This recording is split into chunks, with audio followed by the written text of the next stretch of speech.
Hello ಮಕ್ಕಳೇ, welcome to simplified minds. ಎಲ್ಲರೂ ಎಕ್ಸಾಮ್ಸ್ಗೆ ಚೆನ್ನಾಗಿ ಓದ್ತಾ ಇದ್ದೀರಾ ಅಂದ್ಕೊಂಡಿದ್ದೀನಿ. ಇವತ್ತೊಂದು ವೆರಿ ಇಂಪಾರ್ಟೆಂಟ್ ಪಾಯಿಂಟ್ ಹೇಳಬೇಕಿತ್ತು, ಅದಕ್ಕೆ ಇಮಿಡಿಯೇಟ್ಲಾಗಿ ವಿಡಿಯೋ ಮಾಡಿದೆ.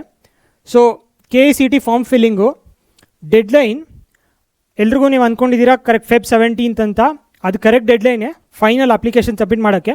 ಬಟ್ ಕೆಲವು ಸ್ಟೂಡೆಂಟ್ಸ್ಗೆ ಆಲ್ಮೋಸ್ಟ್ ಇವತ್ತು ಡೆಡ್ಲೈನು, ಅದೇನಕ್ಕೆ ಅಂತ ನಾನು ಮುಂದೆ ಹೇಳ್ತೀನಿ. ಬಟ್ ಇವತ್ತು ಅದು ಮಾಡಿಲ್ಲ ಅಂದರೆ ನಿಮ್ಗೆ ಆಲ್ಮೋಸ್ಟ್ ಅಪ್ಲಿಕೇಶನ್ ಫಾರ್ಮ್ ಮಿಸ್ ಆಗೋ ಚಾನ್ಸಸ್ ಇರುತ್ತೆ and it's very very critical.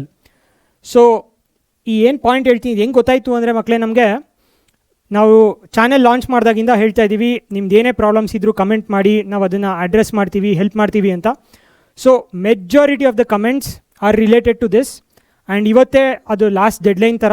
So ಏನು ಅಂತ ಹೇಳ್ಕೊಡ್ತೀನಿ ಬನ್ನಿ. ಸೊ ಮಕ್ಕಳೇ, ದ ಬಿಗ್ಗೆಸ್ಟ್ ಪ್ರಾಬ್ಲಮ್ ನಾವು ಏನು ಅಬ್ಸರ್ವ್ ಮಾಡಿದ್ದು ಅಂದರೆ name miss match. So candidate name SSLC marks ಕಾರ್ಡಲ್ಲಿ ಒಂದು, ಆಧಾರಲ್ಲಿ ಒಂದು, RD ಸರ್ಟಿಫಿಕೇಟಲ್ಲಿ ಇನ್ನೊಂದು. ಸೊ ಈ ಮಿಸ್ ಮ್ಯಾಚ್ ಆದಾಗ ರಿಜಿಸ್ಟ್ರೇಷನ್ ಪ್ರಾಬ್ಲಮ್ ಆಗುತ್ತೆ, ಅದು ಅಪ್ರೂವ್ ಆಗೋಲ್ಲ. ಸೊ ಇದು ಮಿಸ್ ಮ್ಯಾಚ್ ಆದಾಗ ಏನು ಪ್ರಾಸೆಸ್ಸು, ನಮಗೆ SSLC ಮಾರ್ಕ್ಸ್ ಕಾರ್ಡಲ್ಲಿ ಏನಿದೆ ಅದೇ ಥರ ನಾವು ಆಧಾರಲ್ಲೂ ಅಪ್ಡೇಟ್ ಮಾಡಿಸ್ಬೇಕು ಅಂತ ಇರೋದು ಪ್ರಾಸೆಸ್, ಕರೆಕ್ಟಾ? ಆ್ಯಂಡ್ ಏನಕ್ಕಿದು, because KCET application is application cum verification form. So ಅದು ಆಟೋಮೆಟಿಕಲಿ ಆಗಬೇಕು ಅಂದರೆ ಎಲ್ಲ ಆಟೋಮೆಟಿಕ್ಕಾಗಿ ವೆರಿಫೈ ಆಗಬೇಕು. So that's why name has to be same. ತುಂಬ ಸ್ಟೂಡೆಂಟ್ಸ್ಗೆ ಇದು ಮಿಸ್ ಮ್ಯಾಚ್ ಇದೆ, ಅವ್ರಿಗೆ ಪ್ರಾಬ್ಲಮ್ ಆಗ್ತಾಯಿದೆ.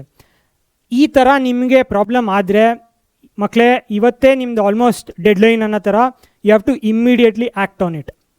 ಏನಕ್ಕೆ ಅಂತ ಹೇಳ್ತೀನಿ ನಾನು. ಸೊ ಇನ್ನು 15 ದಿವಸ ಇದೆ ನಿಮಗೆ ಮಕ್ಕಳೇ ಸಬ್ಮಿಟ್ ಮಾಡೋದಕ್ಕೆ. ಬಟ್ ಏನಂದರೆ, ನಾವು ನೇಮ್ ಮಿಸ್ ಮ್ಯಾಚ್ ಫಿಕ್ಸ್ ಮಾಡೋಕ್ಕೆ ಆಧಾರ್ ಸೆಂಟ್ರಿಗೆ ಹೋಗಬೇಕು. ಆಧಾರ್ ಸೆಂಟ್ರಲ್ಲಿ ನೇಮ್ ಅಪ್ಡೇಟ್ ಮಾಡೋದಕ್ಕೆ minimum 5 to 15 days is the processing time. So ಈ ಪಾಯಿಂಟ್ ಮೇಯ್ನ್ ಮಕ್ಕಳೇ, that's why I wanted to make this video quickly, ನಿಮ್ಗೆಲ್ರಿಗೂ ತಲುಪಲಿ ಅಂತ. ನೀವು ಇವಾಗ ನೇಮ್ ಮಿಸ್ ಮ್ಯಾಚ್ ನಾನು ಆಮೇಲೆ ಮಾಡಿಸ್ಕೋತೀನಿ, ಸಂಡೇ ಮಾಡಿಸ್ಕೋತೀನಿ ಅಂತ ಕೂತಿದ್ರೆ ಮನೆಯಲ್ಲಿ, ನೀವಿದು ಹೋಗಿ ಮಾಡಿ 15 days ಆದಮೇಲೆ ಅಪ್ಡೇಟ್ ಆಯಿತು ಅಂದರೆ ನಿಮ್ಗೆ ಅಷ್ಟೊಳಗೆ ಅಪ್ಲಿಕೇಶನ್ನೇ ಮುಗ್ದೋಗಿರುತ್ತೆ, ಆಮೇಲೆ ನಿಮಗೆ ತುಂಬ ತೊಂದರೆ ಆಗುತ್ತೆ. So that's why you have to act immediately ಮಕ್ಕಳೇ. ಇದಕ್ಕೋಸ್ಕರ ನೀವು ಹೋಗಿ ಇನ್ ಕೇಸ್ ನಿಮ್ಮದು ಮಿಸ್ ಮ್ಯಾಚ್ ಇದ್ದರೆ ಇಮಿಡಿಯೇಟಾಗಿ ರೆಕ್ಟಿಫೈ ಮಾಡಿಸ್ಕೊಳಕ್ಕೆ ಸ್ಟಾರ್ಟ್ ಮಾಡಿ.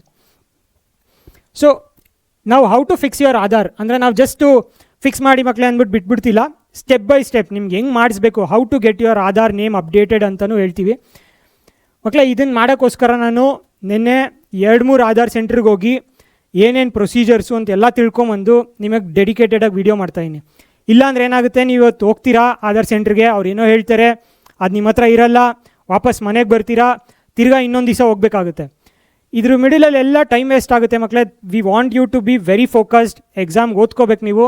ದಟ್ಸ್ ವೈ ನಾನೇ ಸೆಂಟ್ರಿಗೆ ಹೋಗಿ ಹೆಂಗೆ ಮಾಡೋದು ಅಂತ ತಿಳ್ಕೊಂಬಂದಿದ್ದೀನಿ. So I will tell you how to do. So ಬ್ಯಾಂಗ್ಳೂರಲ್ಲಿರೋ ಸ್ಟೂಡೆಂಟ್ಸ್ಗೆ ಬ್ಯಾಂಗ್ಳೂರ್ 1 ಅಥವಾ ಆಧಾರ್ ಸೇವಾ ಕೇಂದ್ರ ಅಂತ ಸೆಂಟರ್ಸ್ ಇರುತ್ತೆ. ಇಲ್ಲಿಗೆ ಹೋಗಿ ನೀವು ಆಧಾರ್ ನೇಮ್ ಅಪ್ಡೇಟ್ ಮಾಡಿಸ್ಬೋದು. ಔಟ್ಸೈಡ್ ಬ್ಯಾಂಗ್ಳೂರ್ ಸ್ಟೂಡೆಂಟ್ಸ್ಗೆ ಕರ್ನಾಟಕ 1 ಅಂತ ಸೆಂಟರ್ಸ್ ಇರುತ್ತೆ, ಅಲ್ಲೋಗಿ ನೀವು ಸೆಂಟರ್ಸಲ್ಲಿ ಆಧಾರ್ ನೇಮ್ ಅಪ್ಡೇಟ್ ಮಾಡ್ಬೋದು. ಸೊ ಇದು first step. But there is more, ಇನ್ನೊಂದು ಕ್ಯಾಚ್ ಇದೆ ಮಕ್ಕಳೇ ಇಲ್ಲಿ. ಏನಂದರೆ, ದೆರ್ ಆರ್ 2 ಕ್ರೈಟೀರಿಯಾಸ್. ನೀವೇನಾದರೂ ಏಜ್ ಬಿಲೋ 18 ಇದ್ದರೆ ಒಂದು ಪ್ರಾಸೆಸ್ ಇದೆ ಆಧಾರ್ ನೇಮ್ ಅಪ್ಡೇಟ್ ಮಾಡೋಕ್ಕೆ, ಅಬೋವ್ 18 ಇದ್ದರೆ ಇನ್ನೊಂದು ಪ್ರಾಸೆಸ್ ಇದೆ. ನೀವು ಅಬೋವ್ 18 ಅಂದರೆ ಪ್ರಾಸೆಸ್ ವೆರಿ ಸಿಂಪಲ್ ಮಕ್ಕಳೇ. But if you are below 18 it's again little complicated process. ಅದನ್ನು ನಾವು ತಿಳ್ಕೊಂಬಂದಿದ್ದೀವಿ ಏನು ಮಾಡಬೇಕು ಅಂತ, ಅದನ್ನು ಹೇಳ್ತೀನಿ ಈಗ. ಸೊ ಬಿಲೋ 18 ಇದ್ದರೆ ಸ್ಟೂಡೆಂಟ್ ಮತ್ತು ಪೇರೆಂಟ್ ಇಬ್ಬರೂ ಸೆಂಟ್ರಿಗೆ ಹೋಗಬೇಕು, carrying Aadhaar originals. Student Aadhaar original, parent Aadhaar original ತೊಗೊಂಡು ಸ್ಟೂಡೆಂಟ್ದು ಬರ್ತ್ ಸರ್ಟಿಫಿಕೇಟ್ ತೊಗೊಂಡೋಗ್ಬೇಕು with QR code. This is the mandatory part.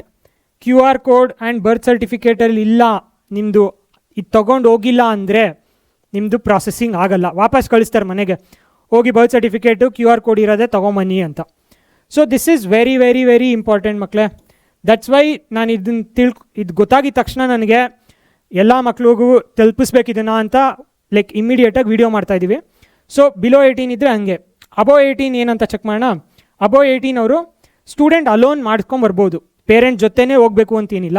Above 18 ಇದ್ದರೆ ನಿಮ್ಮ ಆಧಾರ್ ಕಾರ್ಡು ಮತ್ತು SSLC marks card original 2, Aadhaar original, SSLC marks card original ತೊಗೊಂಡು ನೀವು ಬ್ಯಾಂಗ್ಳೂರ್ 1 ಅಥವಾ ಆಧಾರ್ ಸೇವಾ ಸೆಂಟ್ರಿಗೆ ಹೋದರೆ ನೀವೇ ರಿಕ್ವೆಸ್ಟ್ ರೇಸ್ ಮಾಡ್ಬೋದು, ಪ್ರಾಸೆಸಿಂಗ್ ಮಾಡ್ತಾರೆ, OTP ಬರುತ್ತೆ.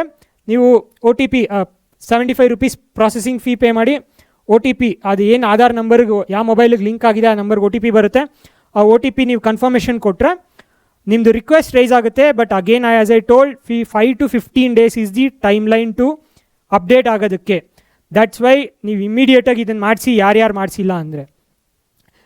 ಸೊ ಬಿಲೋ 18 ನೀವು ಅಬೋ 18 ಇವತ್ತಿಗೆ ಚೆಕ್ ಮಾಡಿಕೊಂಡು ಬಿಲೋ 18 ಇದ್ದರೆ ಇದು ಒಂದು ಲಾಸ್ಟ್ ಟೈಮ್ ಮಕ್ಕಳೇ ಲೆಟ್ಸ್ ಸೇ ಇನ್ ಕೇಸ್ ನಿಮ್ಮ ಬರ್ತ್ ಸರ್ಟಿಫಿಕೇಟಲ್ಲಿ QR ಕೋಡ್ ಇಲ್ಲ ಅಂದರೆ ನೀವು ಇದನ್ನು ಮಾಡೋಕ್ಕಾಗಲ್ಲ. ಫಸ್ಟು ನೀವು ಎಲ್ಲಿ ಬರ್ತ್ ಸರ್ಟಿಫಿಕೇಟ್ ಮಾಡಿಸಿದ್ದೀರಾ, ಬ್ಯಾಂಗ್ಳೂರಲ್ಲಿರ್ಬೋದು ಅಥವಾ ನಿಮ್ಮ ನೇಟಿವಲ್ಲಿರ್ಬೋದು, ಅಲ್ಲೇ ಹೋಗಿ first birth certificate QR code ಇರೋದನ್ನು ಅಪ್ಡೇಟ್ ಮಾಡಿಸ್ಕೊಂಬಂದು then you have to go to Aadhaar center. So because ಇದು ತುಂಬ ಸ್ಟೆಪ್ಸ್ ಇರೋದು, ತುಂಬ ಕಾಂಪ್ಲಿಕೇಟೆಡ್ ಇದೆ, ಟೈಮ್ ಹಿಡಿಯುತ್ತೆ, ಅದಕ್ಕೆ ನೀವು ಇಮಿಡಿಯೇಟಾಗಿ ಆ್ಯಕ್ಟ್ ಮಾಡಿ ಮಕ್ಕಳೇ. ಸೊ ನಿನ್ನೆ ನಾನು ಏನೇನು ಸ್ಟೆಪ್ಸು ಅಂತ ತಿಳ್ಕೊಳೋಕ್ಕೆ ಬ್ಯಾಂಗ್ಳೂರ್ 1ಗೆ ಹೋದೆ, ಇನ್ನೊಂದು ಆಧಾರ್ ಸೇವಾ ಸೆಂಟ್ರಿಗೆ ಹೋದೆ. ಇಬ್ಬರು ಅದೇ ಹೇಳಿದ್ರು, ನಿಮ್ಮದು ಬಿಲೋ 18 ಆದರೆ ಒಂದು ಸ್ಟೆಪ್, ಅಬೋ 18 ಆದರೆ ಒಂದು ಸ್ಟೆಪ್. ಸೊ ಅದಕ್ಕೋಸ್ಕರ ನಾನು ನಿಮ್ಮ ಫೋಟೋನು ಹಾಕಿದ್ದೀನಿ ಹೆಂಗೆ ಎಲ್ಲಿರುತ್ತೆ ಅಂತ. ಬ್ಯಾಂಗ್ಳೂರ್ 1 ಅಂತ ನೀವು ಗೂಗಲ್ ಮ್ಯಾಪ್ಸಲ್ಲಿ ಸರ್ಚ್ ಮಾಡಿ ಎಲ್ಲೆಲ್ಲಿ ನಿಯರ್ ಬೈ ಇರೋದು ತೋರಿಸುತ್ತೆ, ಅಲ್ಲಿ ಇಮಿಡಿಯೇಟಾಗಿ ಹೋಗಿ. ಆ್ಯಂಡ್ ಆಲ್ಸೋ ನೀವು ಯಾವಾಗಂದ್ರೆ ಹೋದ್ರೆ ನಿಮ್ದು ಅಲ್ಲಿ ಎಂಟರ್ಟೈನ್ ಮಾಡಲ್ಲ. ಮಾರ್ನಿಂಗ್ 8 AM ಅವರು ಟೋಕನ್ ಕೊಡೋಕ್ಕೆ ಸ್ಟಾರ್ಟ್ ಮಾಡ್ತಾರೆ. ಸೊ ಇದಕ್ಕೆ ಮಾರ್ನಿಂಗ್ 8 AM ನೀವು ಪೇರೆಂಟ್ಸ್ನೇ ಕರ್ಕೊಂಡು ಹೋಗಬೇಕು ಅಂತಿಲ್ಲ, ಯಾರಾದರೂ ಹೋಗಿ ಒಬ್ಬರು ಟೋಕನ್ ತೊಗೊಳ್ಳಿ. ಆ ಟೋಕನಲ್ಲಿ ನಿಮ್ಮದು ಟೈಮ್ ಮೆನ್ಷನ್ ಆಗಿರುತ್ತೆ. ಲೆಟ್ಸೇ ನೀವು 11 AM ಬನ್ನಿ ಅಥವಾ 2 PM ಬನ್ನಿ ಅಂತ ಮೆನ್ಷನ್ ಆಗಿರುತ್ತೆ. ಆ ಟೈಮಲ್ಲಿ ನೀವು ಬಿಲೋ 18 ಆಗಿದ್ದರೆ ಇಬ್ಬರು ಸ್ಟೂಡೆಂಟ್ ಪೇರೆಂಟ್ ಇಬ್ಬರು ಹೋಗಿ ಇದನ್ನು ಪ್ರಾಸೆಸ್ ಫೈನಲೈಸ್ ಮಾಡಿಸ್ಕೊಂಡು ಬರಬೇಕು. ಸೊ 8 to 9 ಅಥವಾ 8 to 10 ಟೋಕನ್ ಕೊಡ್ತಾರೆ, ಆಮೇಲೆ ಟೋಕನ್ ಕೊಡೋಲ್ಲ. ಸೊ ಮಾರ್ನಿಂಗ್ ಹೋಗಿ ಟೋಕನ್ ಕಲೆಕ್ಟ್ ಮಾಡ್ಕೊಂಬನ್ನಿ. ಆಮೇಲೆ ನೆಕ್ಸ್ಟ್ ಟೈಮ್ ಹೋಗ್ಬೇಕಾದ್ರೆ ಎಲ್ಲ ಒರಿಜಿನಲ್ಸ್ ನಾನು ಏನು ಹೇಳಿದೆ ಪ್ರೀವಿಯಸ್ ಸ್ಲೈಡಲ್ಲಿ ಅದನ್ನು ತೊಗೊಂಡು ಹೋಗಿ ಮುಗಿಸ್ಕೊಂಬನ್ನಿ ಮಕ್ಕಳೇ. ಸೊ ಐ ಡೋಂಟ್ ವಾಂಟ್ ಯಾರೂ ಆಗಲಿ ಮಿಸ್ ಮ್ಯಾಚ್ ಆಯಿತು ಸರ್, ಅಪ್ಲಿಕೇಶನ್ ಫಾರ್ಮ್ ಹಾಕೋಕ್ಕಾಗಲಿಲ್ಲ, ಲೇಟ್ ಆಗೋಯ್ತು ಅಂತ we don't want to hear that. So ಮಕ್ಕಳೇ, ನಿಮಗೋಸ್ಕರ ನಾವು ಸೆಂಟ್ರಿಗೆ ಹೋಗಿ ಇದೆಲ್ಲ ತಿಳ್ಕೊಂಬಂದಿದ್ದೀವಿ, how to update your Aadhaar name ಅಂತ. ಸೊ ಪ್ಲೀಸ್ ನಿಮ್ದು ಏನಾದ್ರು ಮಿಸ್ ಮ್ಯಾಚ್ ಇದ್ದರೆ ಇಮಿಡಿಯೇಟಾಗಿ ಮಾಡಿಸ್ಕೊಳ್ಳಿ. And this is important right now for candidate name. Parents ನೇಮಲ್ಲಿ ಏನಾದ್ರು ಮಿಸ್ ಮ್ಯಾಚ್ ಇದ್ದರೆ ಅದು ಏನು ಇಮ್ಮಿಡಿಯೇಟಾಗಿ ನೀವೇನು ಟೆನ್ಷನ್ ತೊಗೊಳೋದು ಬೇಡ. ಅದಕ್ಕೆ ಬೇರೆ ನಾವು KA ಅಫಿಷಿಯಲ್ಸ್ ಕಡೆಯಿಂದ ಕೇಳಿಕೊಂಡು ಹೇಳ್ತೀವಿ ಅದು ಹೆಂಗೆ ಮಾಡಬೇಕು ಅಂತ. ಬಟ್ ಇದು ಕ್ಯಾಂಡಿಡೇಟ್ ಸ್ಟೂಡೆಂಟ್ ನೇಮ್. ಓಕೆ ಮಕ್ಕಳೇ, ಪ್ಲೀಸ್ ಇದನ್ನು ಯಾರ್ಯಾರಿಗೆ ಪ್ರಾಬ್ಲಮ್ ಇದೆ ಫಿಕ್ಸ್ ಮಾಡ್ಕೊಳ್ಳಿ ಇಮಿಡಿಯೇಟಾಗಿ. Thank you.